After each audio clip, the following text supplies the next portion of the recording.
Guys, welcome to Kingdom Combat MMA, powered by Hell Energy. My name is Brett Baker. You remember me from last time? I was your commentator. We have got Paul of Paul's Pod with us, the guy with the finger on the pulse of MMA, especially up here in the Northwest. How are we doing, Paul? I'm good, man. Good, man. Making me blush here. Nah, man, you're the man with the knowledge of these parts, the fighting city, Liverpool and surrounding areas. Mate, how amazing is it to be here? I mean, Kingdom, it's the first time I'm working with them, but man, their vision is amazing. They've got the best amateur show in the UK by a mile.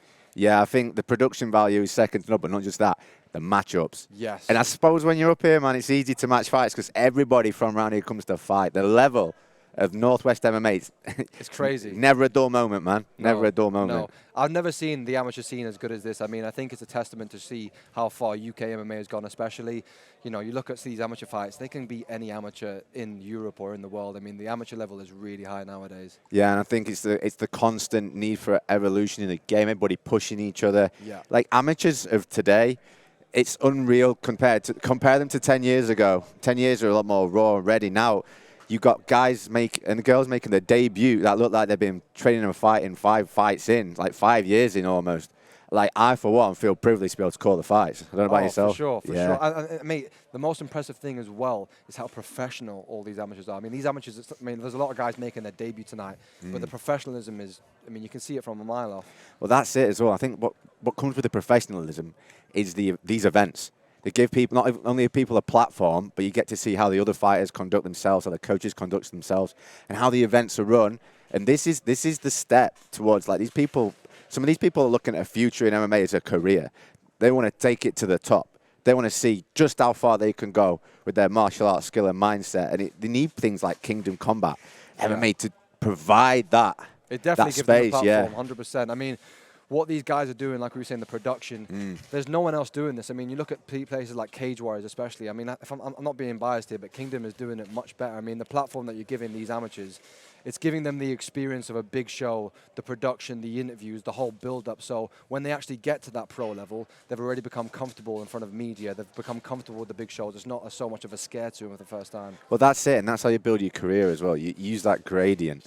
Like any young fighters watching this or any aspiring fighters, use the gradient. Look for these well-run professional shows that you can get involved in to not only get your name out there, but also get experience of a show running, like on time, great matchups, great refereeing, you know, and not just that, it's the atmosphere.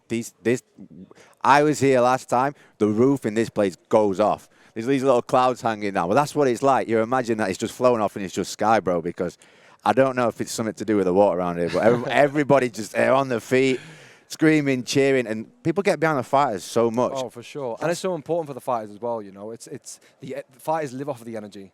They need the energy. Local shows. That's why I think it's so important that you get gyms from surrounding areas, like, all come together and compete together, because that's when it brings the energy, because 100%. you've got this, everybody's coming up together, everybody's growing. And like I've seen fights on this show from some of the amateur guys fighting on this show from last time that really did blow me out of the water. Like, it was my first time at Kingdom, and I thought, you know what?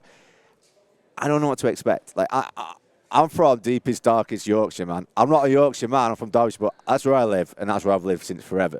And like, I know all the fighters around there, so it was really refreshing to come up here. And there's a few names I knew, especially fighting out of like KC Fight Base or Aspire. You see these guys up and down the country. Titanium as well. Yeah, there's so many. You know, those guys can fight. They are tough as nails. And what would you expect? They've got an incredible coach. Well, their whole team is amazing. Yeah. The whole team is amazing. And it's just, again, it's a testament to show how far the Northwest has come particularly. Yeah, I think it's always the thing about the Northwest as well, for me. Like, I've been involved in MMA a long time, and where I came from, there was no gyms, and you used to look, you'd open Fighters Only magazine, and you'd look towards the Northwest as inspiration. And I remember coming to Liverpool as a kid, and there used to be a little MMA shop, and I bought my first ever pair of Sandy MMA gloves. Back when they didn't even make the sparring gloves. You know, the 7-ounce ones. There were these 4-ounce gloves.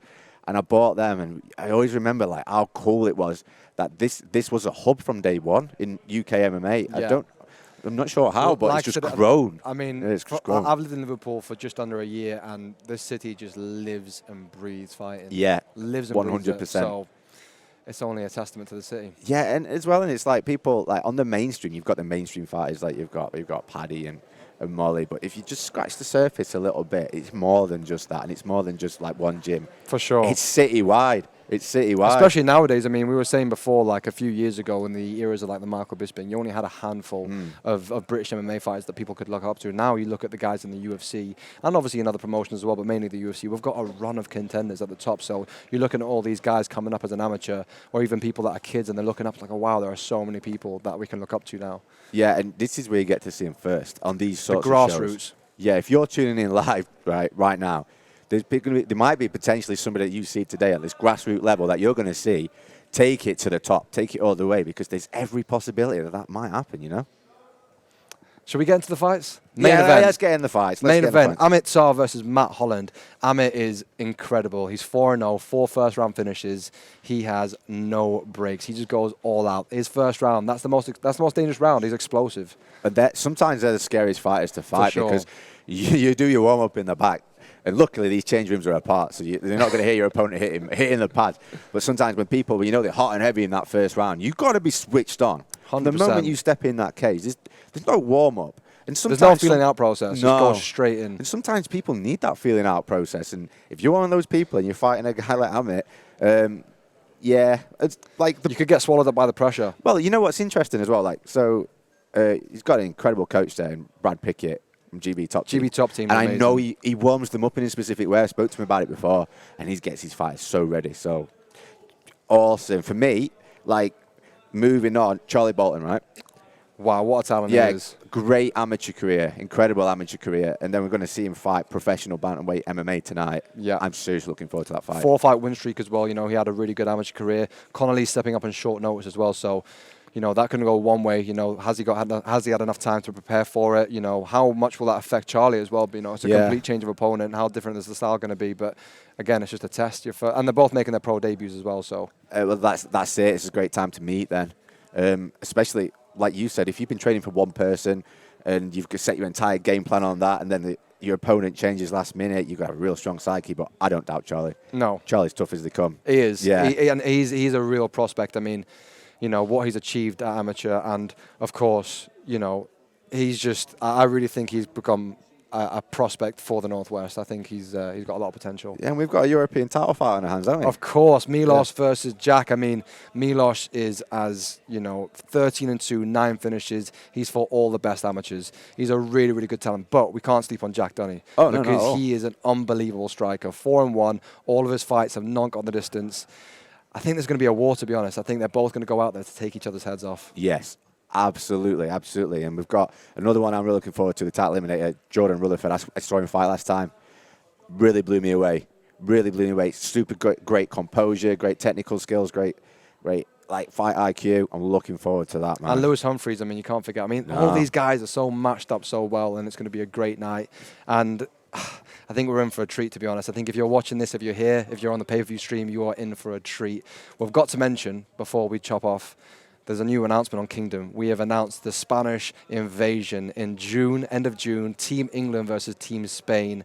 It is going to be unbelievable. It's not part of the series of Kingdom. It's going to be its own little thing, but wow. Spain versus England, that's a lot. Yeah, and I love a good international fight because you don't know what you're going to get. Like, we've all got our finger on the pulse of UK MMA, but maybe we've not got an eye on Spain unless you're a super hardcore. And if you are, well done, because I can't keep up with everybody. And we have got a few Spanish talents tonight fighting at Barcelona MMA, so it's going to be good. It kind of sets the tone for June. It doesn't. Those guys were like Barcelona MMA were here last time, and those guys are seriously game, and a different way of approaching than like the UK meta. Yeah. And that's what makes these international fights great, because when you're involved in one scene, everyone seems to follow one meta and one way of winning. Yeah. So when you get these people from a different scene come over, you've got two different styles. For sure. Two different ways of training. Two different ways of training. Sometimes it's even a different philosophy about fighting, and that's what makes it exciting. Really, really stirs the pot. Yeah.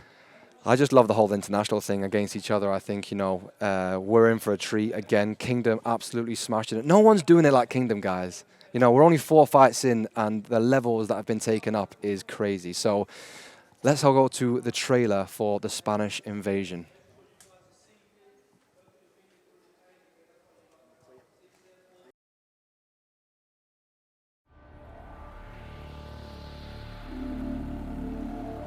You have see it when nobody else sees it. You have to feel it when it's not tangible. You have to believe it when you cannot see it. You gotta be possessed with the dream. The dream.